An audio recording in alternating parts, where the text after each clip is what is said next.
بسم اللہ الرحمن الرحیم۔ السلام علیکم۔ کیا اللہ تعالیٰ صرف گناہ گاروں کو آزماتا ہے؟ کیا نیک لوگوں پر بھی مصیبتیں آتی ہیں؟ جانیے اس مختصر مگر سبق آموز کہانی میں، جس میں دکھ ہے، دعا ہے، صبر ہے اور سب سے بڑھ کر اللہ تعالیٰ پر یقین ہے۔ سعدیہ کی زندگی کی یہ کہانی ہر اس دل کے لیے ہے جو آزمائشوں سے گزر رہا ہے۔ یہ ویڈیو آپ کو صبر، شکر اور اللہ تعالیٰ سے سچے تعلق کی اہمیت کا احساس دلائے گی۔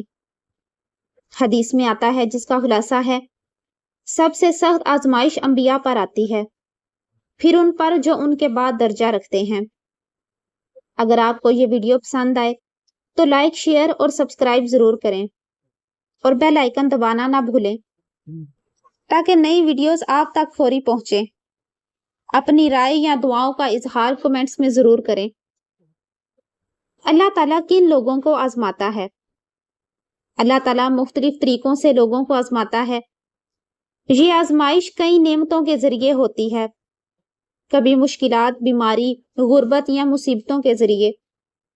مگر قرآن و حدیث کی روشنی میں یہ بات واضح ہے کہ اللہ خاص لوگوں کو ہی زیادہ آزماتا ہے، اور یہ آزمائش سزا نہیں بلکہ ان کے درجات بلند کرنے کا ذریعہ بنتی ہے۔ سب سے پہلے ہیں نیک اور اللہ کے قریب لوگ، انبیاء اور صالحین۔ رسول اللہ صلی اللہ علیہ وآلہ وسلم نے ارشاد فرمایا، سب سے سخت آزمائش انبیاء پر آتی ہے، پھر جو ان کے بعد درجہ رکھتے ہیں، پھر جو ان کے بعد ہوتے ہیں۔ یعنی جتنا کسی کا اللہ سے قرب ہوتا ہے، اتنی ہی بڑی آزمائش اس پر آتی ہے۔ دوسرے ہیں صبر کرنے والے۔ اللہ تعالیٰ ان لوگوں کو آزماتا ہے جو صبر کرتے ہیں، تاکہ ان کے صبر کو آزمایا جائے اور ان کو مزید بلند کیا جائے۔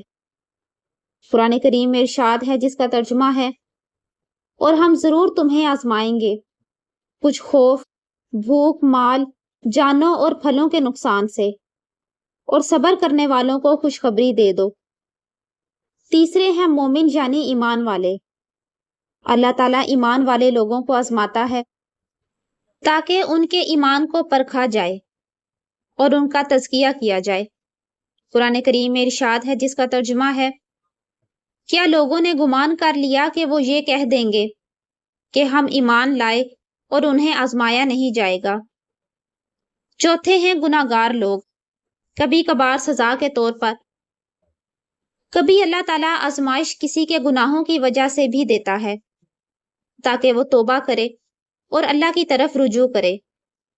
قرآن پاک میں ارشاد ہے، جس کا ترجمہ ہے، اور جو مصیبت تمہیں پہنچتی ہے وہ تمہارے اپنے ہاتھوں کی کمائی کی وجہ سے ہے، اور وہ بہت سی باتوں سے درگزر فرما دیتا ہے۔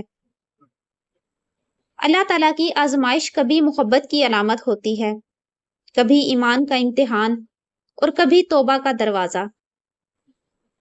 ایک سچا مومن آزمائش کے وقت اللہ تعالیٰ کی طرف رجوع کرتا ہے، صبر کرتا ہے، اور اس یقین کے ساتھ کہ اللہ تعالیٰ اس کے حال سے باخبر ہے۔